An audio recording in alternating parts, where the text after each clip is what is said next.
Hayırlık bo'lsin. Bugungi hikoyani 2 ayning 8-kuni bir to'rdishimiz so'zlab qoldirib qo'yibdi. Bugun o'qib chiqdim ham sizlarga so'zlab berishni loyiq topdim. Bu hikoyani so'zlab bergan qiz shu necha 10 yillarning oldida yangi to'y qilgan vaqtlarda shu yo'ldoshining cho'nglari bilan birlikda turdi ekan. Ondan bular to'y qilib bir yil o'tgandan keyin cho'nglarning uyining sal nariroqiga uy silib shu yerga ko'chib chiqibdi. Bu yangi uyga ko'chib chiqqan vaqtida bu qizning 8 oylik qo'zqidi bor ekan. U vaqtlarda ham bu yo'ldoshi shunda o'yinga berilib ketibdi-da. Har kuni kechda ham shu do'stim chaqirdi deb chiqib, o'ynab yerim kechida tong otganda ashta kirdi ekan. Shunga kunda kecha degdek bu qiz uyda yolg'iz qolib qoldi ekan. Beshida endi eshikni ichidan taqab qo'yib yetibdi ekan. Ondan yo'ldoshi yerim kechida kelib eshikni tarang'itib urib, bu qiz qopib eshikni ichib berib, unda qilgandan keyin avorchilik bo'ldi ekan deb eshikni ching yepib qo'yib, chiroqni o'chirib ashta yotadigan bo'pti. Yana bir qitim shu o'z yolg'iz qolgan bir kechida uxlayotsa, eshik tak chekilibdi. Yo'ldoshim kelgan o'xshaydi, bu eshikni ochiqligini bilib turib, nima eshikni chekib yuradigandu deb ochiq kelib bu qizning gap qilmay jimit yetyapti. Birdan lekin eshik yana bir qitim chekilibdi.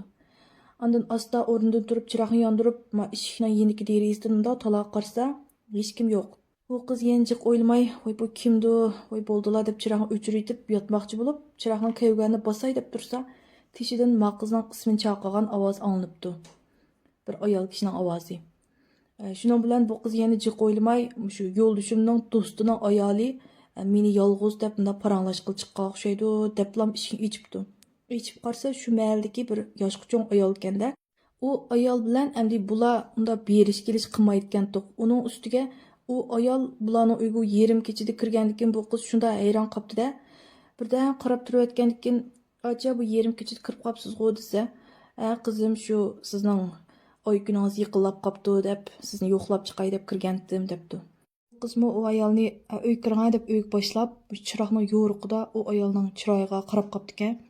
Chiroyi shunchalik tatirib ketgan, oppoq, ko'zi shunda g'alit ekanda, qarashlari, chiroy ifodalari endi bir tushuntirib berib bo'g'ilmaydigan bir xil g'alitlik his qilib qopdi bu qiz. Lekin yanchi qo'yilmay, choy damlab kiray deb oshxonaga chiqibdi. Ondan choyni damlab kirsa, u uyda u ayolmi yo'q, eshik degandan yo'g'on ochiq, shuning bilan ochiq kelib, qandoq haq bu yerim kechida odamni avor qilib, u chikatdim deb qo'ymay chikitibda deb choyni joyiga qo'yib yana eshikni yepib chiroqni o'chirib yetibdi. Uxlab bir vaqt bo'lganda ko'zini och deganda qilib qopdi. Bu qiz odatda chiroqlarni o'chirib uyni qop-qorong'i qilib yotar ekanda. Shuning bilan shu qorong'uchilikning ichida shunda bir sust bir yo'riqlik bor ekan. Beshini shunda ko'tarib qarsa, eshik tarafda bir soyining turganligini ko'ribdi. Endi uy qorong'i bo'lgandan keyin u kim u deb bilolmabdi-da. Endi qo'pib chiroqni yondirmoqchi bo'pti. Shu vaqtda shu putidan tortib, shu badini qetishga boshlabdi-da. Ondan birisi qo'sqig'i minib turib, bu qizning gelini shunda qattiq siqib ketibdi.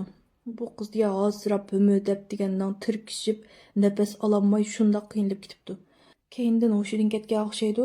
Ko'zini ochgan vaqtda doktorxonadagi yenda qiynab-qiynabsi, ondan yo'ldoshi bor ekan. Ondan kechida mushda ish bo'ldi deb ularga deb beray deb bo'g'cha, bu doktorlar bir hujjatni ko'tarib kiribdi-da. Ayolning qo'zqidagi bola qo'saqda o'lib qopti. Darhol operatsiya qilib ilvatmasak bo'lmaydi, ma hujjatga qo'l qo'yinglar deb. Shuning bilan ular darhol operatsiya hujjatiga qo'l qo'yib, bu qizni operatsiyaga akirib ketibdi. Chiqqandan keyin bo'g'ashlan deb bergandan keyin u yo'ldoshim shunda o'zini ayblab ketibdi. Shuningdan keyin endi yo'ldoshim qattiq pushaymon qilib, xatoligini tuzitib, bu qizni undaq uyda yolg'iz qo'yib qo'ymaydigan bo'pti. Hozir 2 bolasi bakka shundaq baxtli yashab o'tibdi. Shunga homildor ayollarga bek ko'ngil bilayli, ketsi hargiz uyda yolg'iz qo'yib qo'ymasa bo'ldi. Ikkinchi hikoyani so'zlab bergan to'rdishimiz Ishkirda bir navoiyxonada ishlaydi ekan.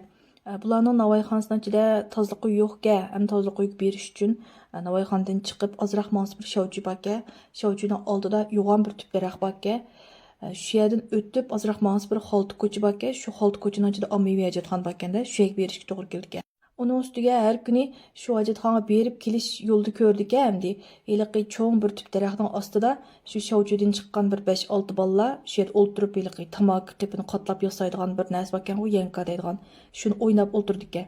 Bu bolalarga endi to'rdishimiz tunish bo'lib ketgan ekanda, U ballarmı hem ma torduşumuzni öz görüp, "Voy aka sende tamaki qipi barmı? Tamaki qipi bolsa bersen bulup biz qatlap oynaytdık" deydikken.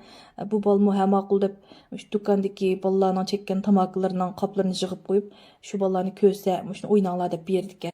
Shunday qilib, ma birinchi ayda Shinjongga kelib bir oy turib, ikkinchi ayda yana shu ishkirdagi ish o'rniga qaytib beribdi.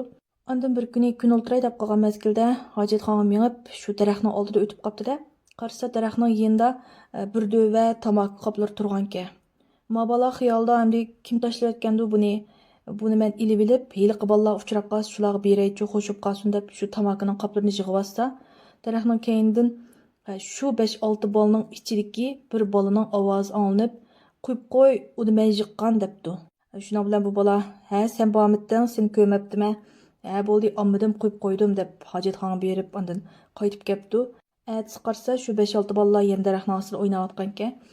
Ondan shu bolalardan so'rabdi-da, "Voy, sizlarning oranglardagi palon yo'qtirdi-ku, shuni ko'rmadim-ku men bir necha kun bo'ldi" desa, u bolalarning deb berishcha hamdi og'inisi cho'nglar bilan gap talashib qilib, bir do'rini ilib, mush daraxtning ostida o'ltirib, ichib o'zini yo'q qilib olganke.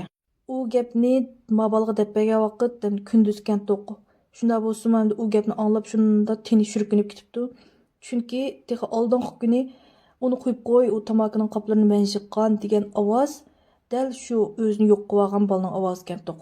Unda atrof qarab u bolani ko'mabdi-ka, balki miliqi daraxtning keyinida o'xshaydi deb jiq o'ylamaylam, gapiga javob qaytarib ketganke.